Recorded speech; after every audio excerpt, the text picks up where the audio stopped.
Hey, folks, Steve Adubato. Way more importantly, my media colleague, Mark Bonamo, who is the editor of TAPinto Newark, also a stringer slash contributor to the New York Times. Hey, good to see you, Mark. Good to see you. How you doing today? I'm doing great. Hey, Mark, tell everyone what TAPinto is overall, and we'll put up the website for TAPinto Newark. Go ahead. Right. TAPinto Newark is a regional network of local news websites that are spread throughout New Jersey. TAPinto has basically been formed because local news has suffered over the years. Some of the larger media entities in New Jersey have cut back on their local coverage. What TAPinto is trying to do is stand in the breach and provide the local news that local communities need throughout the state. Your view, Mark, as a longtime media professional who understands, and also Mark does a program on My 9 called New Jersey Now, if I'm not mistaken, Right. every Sunday at noon. You understand the media television side, you understand the digital side, you understand the print side with the New York Times.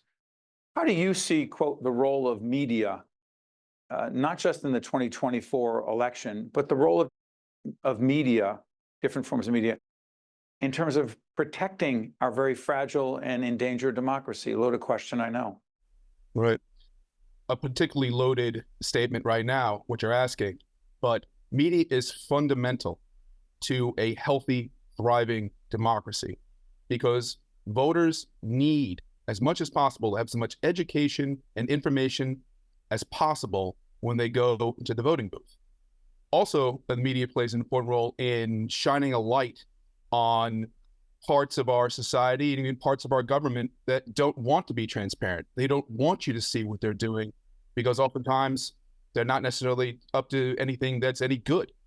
Media plays an important role in showing people the ins and outs of our public discourse, of our public life, so they can know going forward how to best protect democracy through the vote, through speaking out, and any other way they can imagine. So with TAPinto Newark, the kinds of issues, I mean, again, check out our interviews with Newark Mayor Ras Baraka. We're not a local news program, but at the same time, Newark is the largest, no matter what the folks in Jersey City say, still the largest city with the largest population in the state of New Jersey. And my late dad used to say, along with the late Mayor Ken Gibson, where America is going, Newark will get there first. And they were really talking about urban communities. Where do you see, quote, Newark? And there are lots of Newarks. You and I had breakfast recently. We were talking about how complicated Newark is. Where do you see Newark in 2024? What does it have going for it, and what are its biggest challenges? Please, Mark. I think what it has going for it is that because of the ongoing revitalization of the city, in many ways, the city is being rebranded. Newark always struggles from the shadow of 1967, a riot to some, a rebellion to others. And many people are still somewhat cowed by the idea of Newark, afraid of it. But when you go to Newark, when you see what's happening on the street every day, you see the buildings going up. You see, in many ways, the police working effectively with the community, not in an adversarial way. There is an undercurrent of it's still a struggle, but there's hope that things are already better and can get better in the future, no matter what changes are to come, particularly in terms of development in this city. Talk about crime in the city. I know the mayor, Mayor Baraka, will talk about crime statistics, and no disrespect to those in elective office, but I've heard so many different interpretations or ways to engage in the methodology that often produces results as it relates to crime that inures to the benefit of public officials. It's a loaded way of saying, I don't know if I trust the stats. And Right. my question is, what do you believe as a reporter and journalist who covers Newark on a regular basis? What do you think the reality of violent crime is in Newark? The reality, it's like cities anywhere. It could move from block to block. Now the city is divided into 5 wards: north, east, central, west, south. And in many ways, you could get a different result depending on what ward you're in. Many times you might see more gang violence in the South Ward.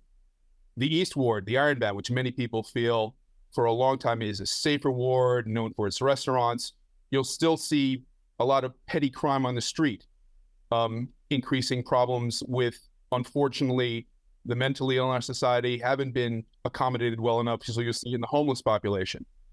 It depends a lot on your impression as to what's going on. Also, the police can't be everywhere all the time. One of the fundamental things people always talk about with the police is, are there enough? When you're constantly moving the police around to try to deploy them as effectively as possible, some neighborhoods are always going to feel a short shrift. But this is the reality of dealing with crime in, as you say, the state's largest city, where resources aren't always there. Mark, is the federal government still monitoring and control of, on some level, the Newark Police Department? There's still a relationship going forward in terms of that monitoring, because again, of some of the, you could say, the past sins of what's happened in previous police procedures throughout the city. The idea, though, that there is the monitoring going on, you can already see some benefit to that. You're talking about racial profiling, Mark. Sorry for interrupting. You're talking about racial profiling. You're talking Yes. about a police force that, again, you go back in the history of Newark. The history is there was a corrupt police department for many years, and back in the 70s, the mayor of Newark, who went to jail, Hugh Adenizio, had a police chief, Dominic Spina, a criminal, right, and a corrupt police department. Fast forward, and also blacks and Hispanics were disproportionately arrested and harassed and treated very differently. How much progress have we made in that regard? A, and B, how much of the police force reflects the population in the city of Newark, which is largely black and brown? You talk about the era of Adenizio and Spina. There was a book written around that time by a man named Ron Parambo, who was a local journalist. The name of the book was No Cause for Indictment. And he expressed frustration because all these malpractice that was being committed by the police at the time, all that corruption, hadn't been effectively addressed. Part of the monitoring program is an attempt to finally address these wrongs that had happened over decades. You've already seen some improvement in relationship between the community and the police, which was for a long time largely adversarial. You saw it during the George Floyd protests. That's right. You saw, again, the police standing back, letting the protesters express their viewpoint. The protesters at the same time trying not to agitate the police too much. Partially that's because of increased oversight of the police department, also because nobody wants 1967 to ever happen again. Another way to ensure a situation like that doesn't happen again and people begin to trust the police needs to look like them. This is a city that is about 47 to 50% African-American, 37% Latino and rising, about 10% white European. That needs to be reflected in the police force, and increasingly you see that. So if you see people who look like you, you're less likely to feel oppressed. Mark Bonamo, who is editor of TAPinto Newark, a contributor, stringer at the New York Times. And we thank you, Mark, for joining us. We appreciate it, my friend. Thank you very much. Great to be here. You guys stay with us. We'll be right back. One-on-One with Steve Adubato is a production of the Caucus Educational Corporation, celebrating 30 years in public broadcasting. Funding has been provided by New Jersey Institute of Technology, PNC Foundation, the Northward Center, the New Jersey Education Association, RWJ Barnabas Health, Let's Be Healthy Together, New Jersey Sharing Network, the Turrell Fund, a foundation serving children, the Healthcare Foundation of New Jersey, and by NJM Insurance Group. Promotional support provided by NJ.com and by ROINJ.